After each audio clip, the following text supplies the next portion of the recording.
I'm Sara from the AGsploration team, and I'm going to show you how to do the activity from the Milk in Motion lesson. First, I'll tell you about the materials that you need for this activity. You'll need 4 plates per group. We prefer to use the small dessert-sized blue plates because it's easiest to see the reaction on this type of plate. You'll also need some dish soap. We prefer to use the Dawn Ultra Concentrated soap because you see the reaction most clearly with this type of soap. For each group, you'll also need 3 cotton swabs, and you'll need 4 different colors of food dye. If you don't have 4 colors, it'll still work, but you see the greatest results with 4 different colors. You'll also need 3 different kinds of milk. Today we're going to use fat-free or skim milk, 2% milk, and whole milk. But you could substitute one of these kinds for 1% milk or half and half or cream.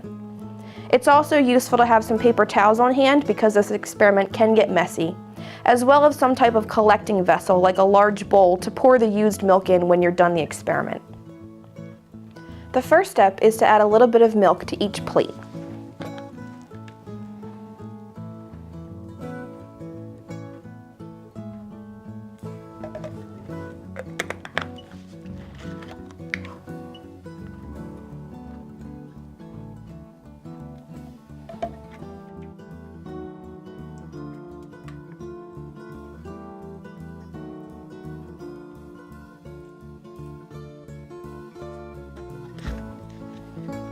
Next, you'll want to have students make some observations about the different types of milk. What are the similarities and differences?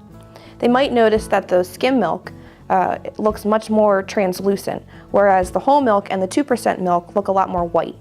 This is one reason why we like to use these blue plates, because it's easier to make these comparisons with the milk against a blue background. The next thing that you'll need to do is add some food dye. 1 drop of each color to each plate in a square, like so.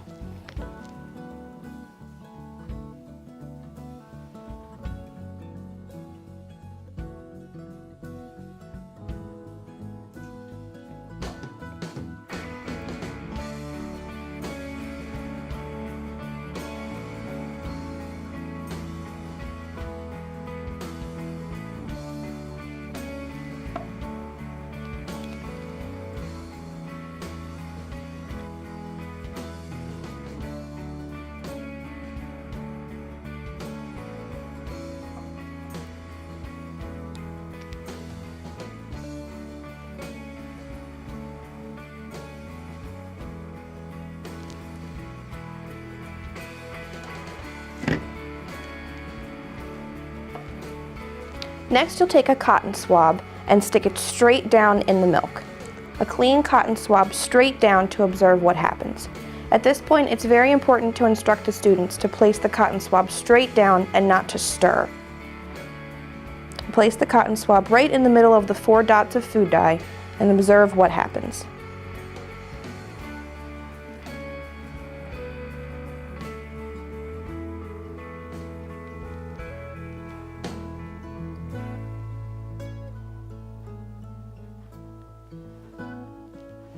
Next, we'll take a look at what happens when we add some soap to each of the milks. So you'll put a little bit of soap on a plate, and then using the clean end of the cotton swab, dip straight down into the soap and then straight down into the milk. Again, it's very important not to stir.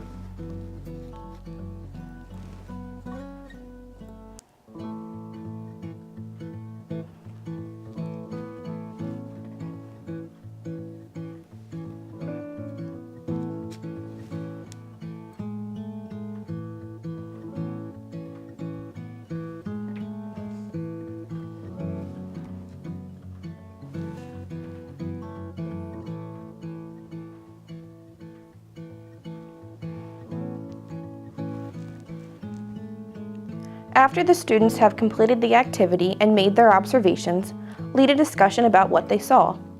You might ask them to tell some similarities and differences between the movements on the different plates. As with any scientific experiment, you'd expect to see some variation, but in general, you'll see the least amount of movement in the skim milk and the most amount of movement or swirling in the whole milk, with a moderate amount of activity in the 2% milk. The reason you see the differences is because of the different chemical properties in the different types of milk, specifically the different fat contents. The skim milk is 0% fat, the 2% milk, is 2% fat, and the whole milk is 3.5% fat. And soap reacts with fat. Just like when you wash your dishes, you add soap to remove grease, because soap binds with grease and then is washed down the drain when you squirt it off. In the skim milk, there's no fat, so there's not very much activity between the soap and the fat. In the whole milk, there's 3.5% fat, so there's much more activity as the soap swirls around in the milk trying to find and bind with the fat.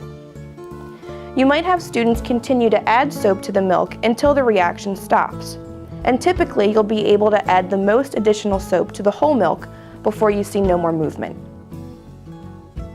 As an extension activity, you can create art with your milk experiment. Just lay a piece of plain white paper down over the plate, and the food dye will absorb into the paper, sort of like tie-dye.